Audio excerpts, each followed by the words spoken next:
दोस्तों, national conference की हार आखिर क्यों हुई? क्यों नेशनल कॉन्फ्रेंस के कैंडिडेट रहे उमर अब्दुल्ला पिछली बार जब 2024 में चुनाव जीत गए थे और फिर उन्होंने बडगाम की सीट छोड़ दी, तो क्यों नेशनल कॉन्फ्रेंस के कैंडिडेट आगा सैयद महमूद चुनाव जीत नहीं पाए? क्यों पिछली बार जब 2024 में चुनाव हुए थे तो नेशनल कॉन्फ्रेंस ने तकरीबन 18,000 वोटों से जीत दर्ज की थी और क्यों नेशनल कॉन्फ्रेंस कैंडिडेट इस बार तकरीबन 4,000 वोटों से हार गया? सवाल काफी अहम है। और सिर्फ नेशनल कॉन्फ्रेंस की हार बडगाम में ही नहीं, बल्कि नेशनल कॉन्फ्रेंस को एक तरह से हार नगरोटा में भी मिली है। हार तो मिली, नगरोटा की सीट नेशनल कॉन्फ्रेंस क्यों नहीं जीत पाई? सवाल तो यह है। उसी सीट पर एनसी ने पहले जीत हासिल की भी है माजी में, तो इस बार क्यों नहीं जीती? आपकी सरकार है, आपके वजीर आला है, आपका पूरा कैबिनेट है, आपने अच्छे अच्छे फैसले किए हैं, आपने अच्छे अच्छे काम किए जैसा कि आपका दावा है। अगर आपका दावा यह है कि आपने अच्छे काम किए, आपने दरबार मूव किया, आपने बहुत सारे अच्छे अच्छे काम किए, तो फिर आप जीत क्यों नहीं पाए? आपको लोगों ने वोट उस तरह से क्यों नहीं दिया कि आप जीत जाते? आपकी ताकत और बढ़ जाती, आप जो है नगरोटा भी जीत जाते, आप बडगाम भी फिर से जीत जाते, लेकिन ऐसा नहीं हुआ। उमर अब्दुल्ला ने क्या कहा, पहले आप सुनिए कि बडगाम के नतीजे के बाद उमर अब्दुल्ला और पीडीपी की महबूबा मुफ्ती ये क्या कह रही हैं। इनके बातों को आप सुनेंगे तो मुझे लगता है कि कई सारे ऐसे सवाल हैं जिनका जवाब आपको और ज्यादा बेहतर तरीके से मिल जाएगा। पहले सुनिए कि उमर अब्दुल्ला ने क्या कहा इस हार के बाद, जो बडगाम में उसे हार हुई है उस पर उमर अब्दुल्ला क्या कह रहे हैं, सुनिए। जब मैं बिहार के नतीजे देखता हूं तो अपनी हालत पे मुझे दुख कम होता है, क्योंकि मुझे पहले ही मालूम था कि ये बडगाम का इलेक्शन हमारे लिए आसान नहीं होगा। बडगाम के कुछ अपने ही अलग हालात हैं। एक ऐसा तबका है, काफी बड़ा तबका वोटरों का, जो मुद्दों पे वोट नहीं देते। बडगाम में सिर्फ काम देख के वोट नहीं होता। बडगाम में एक बहुत बड़ा तबका वोटरों का ऐसा है जो फर्दों के पीछे चल के वोट देते हैं। तो मुझे पहले से ही मालूम था कि जिस तरह के हालात बन रहे हैं, बडगाम हमारे लिए आसान नहीं होगा। अगर नुकसानदायक नहीं रहा होता, देखिए अब इतना मैं ज़रूर कहूँगा कि अंग्रेजी में एक कहावत है, you cut your nose to spite your face. Ruhulla ने मुझे एक पैगाम पहुंचाने के लिए क्या किया क्या नहीं किया वो एक बात, लेकिन सियासी तौर खुद तो उन्होंने खुदकुशी की। लेकिन सुने ना, क्योंकि जो शख्स वहां से जीता है वो कभी रूहुल्ला को वहां दोबारा उठने नहीं देगा। मैं दोबारा उठ जाऊंगा, रूहुल्ला कभी दोबारा बडगाम में उठ पाएगा या नहीं, ये तो सिर्फ रूहुल्ला तय कर सकता है। लेकिन चलिए, जो हुआ सो हुआ, अब तंजीम को करना होगा वो हम कर लेंगे। तो सुना आपने, उमर अब्दुल्ला ने साफ तौर से यह कह दिया है कि कहीं ना कहीं इस हार की वजह बने उनके अपने ही पार्टी के एक बड़े नेता, जिनका नाम है आगा सैयद रूहुल्ला मेहदी, जो नेशनल कॉन्फ्रेंस के मेंबर पार्लियामेंट है। अब यह बात खुलकर सतह पर आ गई है।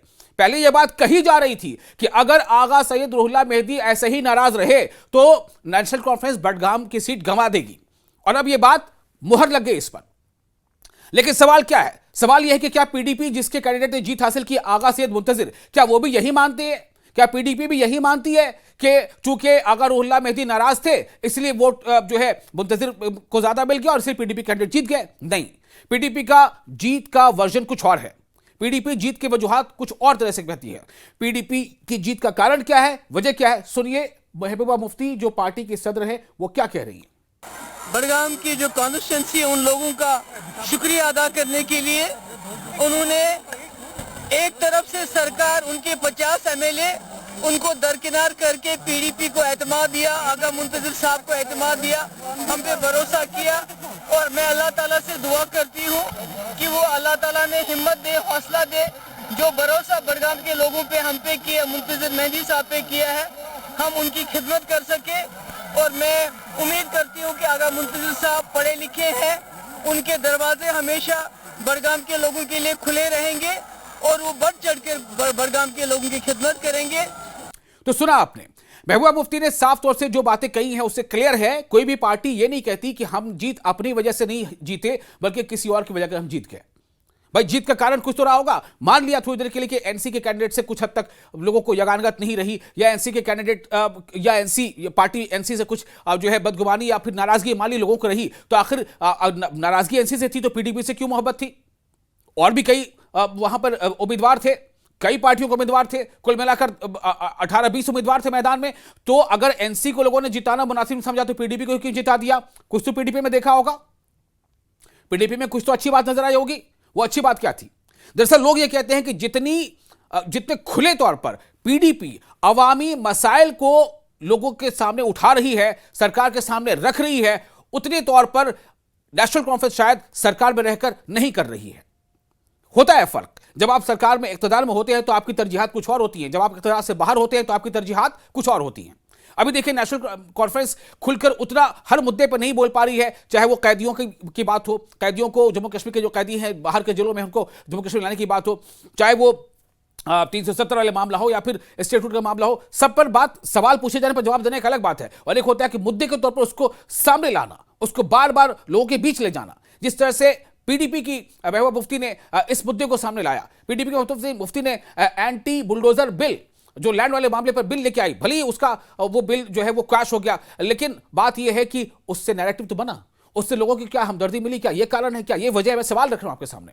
अभी भी आप देखिए महबूबा मुफ्ती ने यह सवाल उठाया है कि किसी के बारे में यह जानकर कि वो फला शख्स जो है किसी ऐसे काम में, किसी दहशतगर्दाना काम में मुलविस है, तो क्या आप उसे घर को बुलडोजर से गिरा देंगे या उसको ब्लास्ट कर देंगे? तो उस घर में तो और भी लोग रहते हैं, उस घर में उसके बूढ़े माँ बाप भी रहते हैं, उस घर में उसके भाई बहन भी रहते हैं, तो उनके साथ ये नाइंसाफी ये पीडीपी उठा रही है। क्या ये इस बात को एनसी ने उठाया? सवाल यहां पर यह है, लोगों का यह कहना है कि जिन मुद्दों को नेशनल कॉन्फ्रेंस पहले अवामी मुद्दों को उठाती थी, या जिन मुद्दों को लेकर के उसने वोट लिया था, वादे किया था, उन मुद्दों से इख्तियार में आने के बाद नेशनल कॉन्फ्रेंस कहीं ना कहीं दूरी बनाती नजर आ रही है, और उन्हीं मुद्दों को पीडीपी उठा करके लोगों से अपनी सियासी जमीन को तलाश रही है, सियासी जमीन को और मजबूत कर रही है। क्या यह वजह है?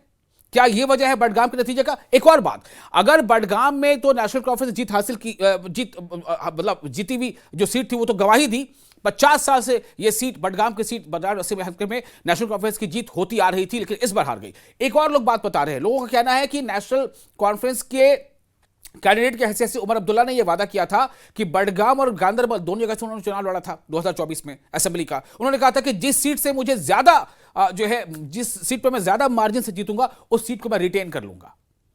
तो वो बडगाम में ज्यादा मार्जिन से जीते, लेकिन रिटेन किया कौन सी सीट? गांदरबल की। यानी जैसा आपने कहा था वैसा किया नहीं। तो क्या कहीं ना कहीं इस बात की भी नाराजगी है?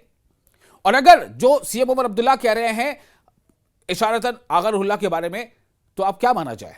सीएम उमर अब्दुल्ला तो यह कहा था कि जो लोग हमारे लिए प्रचार करना नहीं चाहते, तशहीर करना नहीं चाहते, ना करें, लेकिन जीत के बाद हमारी जीत के जश्न में वो शामिल भी नहीं होंगे। अब क्या होगा? अब जीत कौन मनाएगा? अब जश्न कौन मनाएगा? तो क्या अब अगर पार्टी जश्न नहीं मना रही है, उसका कहीं ना कहीं गम मना रही है अपनी हार का, तो इस पर क्या कहा जाए? बहुत सारी बातें हैं। सवाल अब सबसे बड़ा यह है कि क्या नेशनल कॉन्फ्रेंस अब आवाम से दूर होती जा रही है? पहला। दूसरा सवाल, क्या पीडीपी आवाम के करीब होती जा रही है? दूसरा सवाल। तीसरा अहम सवाल कि आने वाले वक्त में क्या अवामी मसाइल जिनकी नुमाइंदगी करने का दावा बार बार पीडीपी करती है, क्या इस पैगाम से, ज़िमनी इंतखाब के नतीजे के पैगाम से, क्या नेशनल कॉन्फ्रेंस कुछ अपने लाए है अमल में तब्दीली लाएगी? यह देखना काफी अहम होगा।